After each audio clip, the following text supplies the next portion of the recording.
Hello అండి, welcome to Vighneshwara channel. ఇది తోటకూర అండి. ఇది వర్షాకాలం. మనం ఆకుకూరలు తెచ్చుకున్నప్పుడు కంపల్సరీగా చాలా జాగ్రత్తగా కడుక్కోవాలండి, వాష్ చేసుకోవాలి. ఉప్పు పసుపు అది వేసుకొని 1 టైం 2 టైం కడుక్కుంటే అవ్వదండి. ఒక 5 టైమ్స్ అయినా వాష్ చేసుకోవాలి ఆకుకూరని. మాకు ఈరోజు మేము తోటకూర తెచ్చుకున్నాం. అందులోని మాకు 3rd టైం వాష్ చేసినప్పుడు వచ్చిందండి ఈ వానపాము. చూడండి, వర్షాల్లో పడుతున్నప్పుడు బురదల్లోని వస్తాయి కదండి మనకి వానపాములు. మేము ఇలా 3rd టైం కడిగినప్పుడు ఇలా మాకు వాటర్లో తేలింది. చాలా జాగ్రత్తగా వాష్ చేసుకోండి మీరు కూడానా.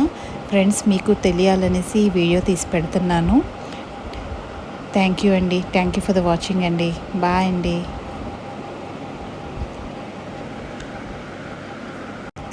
హలో అండి, వెల్కమ్ టు విఘ్నేశ్వర ఛానల్.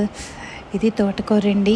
ఇది వర్షాకాలం. మనం ఆకుకూరలు తెచ్చుకున్నప్పుడు కంపల్సరీగా చాలా జాగ్రత్తగా కడుక్కోవాలండి, వాష్ చేసుకోవాలి. ఉప్పు పసుపు అది వేసుకొని 1 టైం 2 టైం కడుక్కుంటే అవ్వదండి. ఒక 5 టైమ్స్ అయినా వాష్ చేసుకోవాలి ఆకుకూరని. మాకు ఈరోజు మేము తోటకూర తెచ్చుకున్నాం. అందులోని మాకు 3rd టైం వాష్ చేసినప్పుడు వచ్చిందండి ఈ వానపాము. చూడండి, వర్షాల్లో పడుతున్నప్పుడు బురదల్లోని వస్తాయి కదండి మనకి వానపాములు.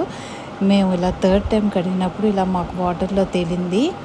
చాలా జాగ్రత్తగా వాష్ చేసుకోండి మీరు కూడానా.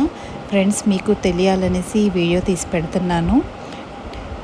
థ్యాంక్ యూ అండి. Thank you for the watching అండి. బాయ్ అండి.